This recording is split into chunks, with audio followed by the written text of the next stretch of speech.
Hi, this is Belinda Colubriale, and this is Talking High Performance with Belle. So I'm making this podcast for people who want to live their best life, people who know that there's more in them, but they just don't know how to get it. So there's a gap, something's missing, I'm making it for them. Hello everyone, and welcome back to another episode of Talking High Performance with Belle, where we unravel the secrets of high performing to get you thinking like a pro and conquering challenges like one as well. And as many of you know, February is all around strategic goal setting. And today I'm going to talk to you about some ways to help you overcome challenges as they arise by using that power, the power of being able to strategically set goals and then follow through on them, which is what many people struggle with. But before I get into today, I want to talk about a recent success story involving a client of mine called Tom, who's a really successful CEO and just a great guy in general. And in this week's email, if you're on my list, I would have introduced you to something called Tom's Mike Tyson list, which is a really powerful tool he created after our session on productivity, which he uses to tackle work projects. And he brings his team in on this Mike Tyson list to help him do that as well. And basically, it's a list where he can leverage the individual strengths of his team to help him identify roadblocks. And he talks about it with his staff. And the results are to get them moving forward faster, to get them being more productive and ultimately more aligned. And even though we've finished our coaching journey, I work with a couple of his staff members now and they use this list still with great success today. So in today's podcast, I want to talk to you about how do you overcome challenges using the magic of strategic goal setting. And I'll break it down and give you 5 simple steps to make it easy and also practical so that you can apply it in your life every day, whether that be personally at work or professionally at home, because you can use these principles anywhere. And the first way to do that is to identify roadblocks. So when you can identify what's holding you back, it's much easier to work out what needs to be done to move you forward. So think about the obstacles that are hindering your progress. And when we talk about hindering progress. And if I relate it back to Tom's story, he was drowning in overwhelm, a massive to-do list, and he was facing increasing demands, which are always going to be on his plate. He's always going to have a job where the demands are quite high and where his team, as well as his clients, expect a lot from him.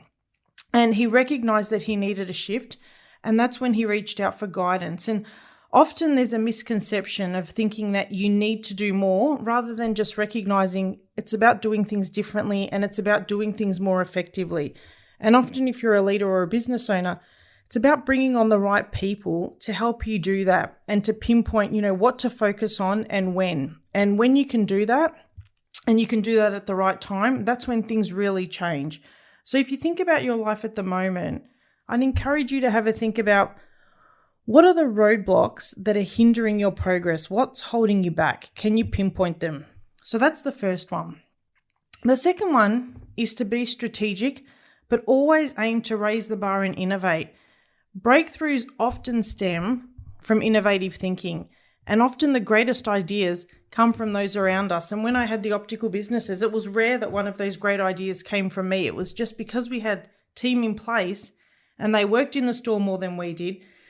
And they had really good ideas on what can we do to move things forward. So cultivate a mindset that fosters creativity and that your team are really comfortable to work around you. There's nothing worse than feeling like you're being micromanaged by a partner or by a leader.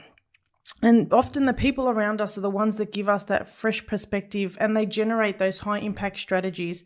So take their strategies or take their ideas on board, not to say you have to implement everyone, but just take them on board and go, okay, if we did do this, how would things change? And if I use Tom again as an example, once he identified his goals and his priorities, the Mike Tyson list became a symbol of strategic innovation. It enabled him to tackle his tasks with a renewed creativity, and he brought his team on that journey with him. And he was willing to listen to what they had to say and took on board their feedback to move forward in a way that felt good to everybody. So that's the second one. The second reason is be strategic, but always aim to look to do things better. The third one is a follow-on from the second one, and it's all about optimizing your strengths. So it's about discovering and leveraging your unique strengths.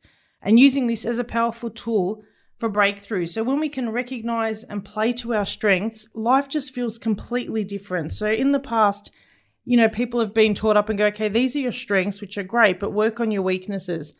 No, your weaknesses will always be your weaknesses. Sure, you can improve them a little bit, but your strengths are what's going to move you forward. So identify what your strengths are that set you apart and aim to work on those. And if you're a leader or a business manager, play to the strengths of the team. Makes a big difference in your overall productivity and in your overall turnover, so many ways.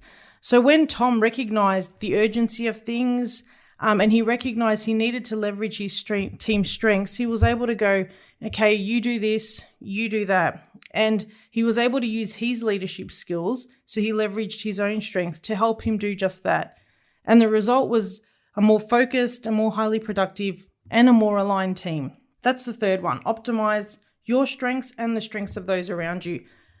The fourth one is be effective with your time. So time is a precious resource and it helps us to be more productive. And productivity is one of my favorite topics. So when people say, I don't have enough time, which is often the case when they come for coaching initially, it's not the time, it's what they're doing with the time that's the problem. So being able to optimize time and work out, what do I need to do? What can I delegate? What can I eliminate is a real game changer. And it's about establishing time management techniques and productivity hacks to help you do this in a way that feels more focused and feels more effortless. So again, if we use Tom as an example, it wasn't just about prioritizing his task. It was about mastering effective time management by setting deadlines, by crafting a plan. And this is when he transformed his overwhelming to-do list into a real roadmap for success that allowed him to be in charge once again and really take back the reins and really empower his team. So fourth point, be really effective with your time. How can you manage your time better? And lastly is about exploring measurable outcomes. So breakthroughs should always be able to give you a measurable result. So how do you know you've broken through if you can't track that? Whether it's getting back time, whether it's more money in the bank, whether it's more regular holidays, whatever it is for you, tracking the progress of your goals to make sure that you're on track and that you're on the path to success is really important. And it's really important to review that constantly. So measuring the outcomes, an outcome could even be, how do you feel that's different, to last month or to last week? It's really, really important. So as we wrap up today's session, all around goal setting and all around, what are some steps to really get you moving forward? These strategies, so these 5 strategies are really your guide to helping you conquer challenges like a pro. So whether it's identifying what's holding you back, being strategic in your innovation, playing to your strengths instead of your weaknesses, being better at managing your time, and also measuring the outcomes to make sure that they're aligning and constantly reviewing them. These 5 factors play a huge role in helping you to overcome challenges as they arise. So I hope you enjoyed this episode. If you did, please leave a review. Don't forget to subscribe, and I'll chat to you again next week where we wrap up Goal Setting Month, and I'll talk to you about how to crush your goals and walk you through a daily game plan for success. So until then, live a successful, purposeful, and fully charged life. Your coach, Belle.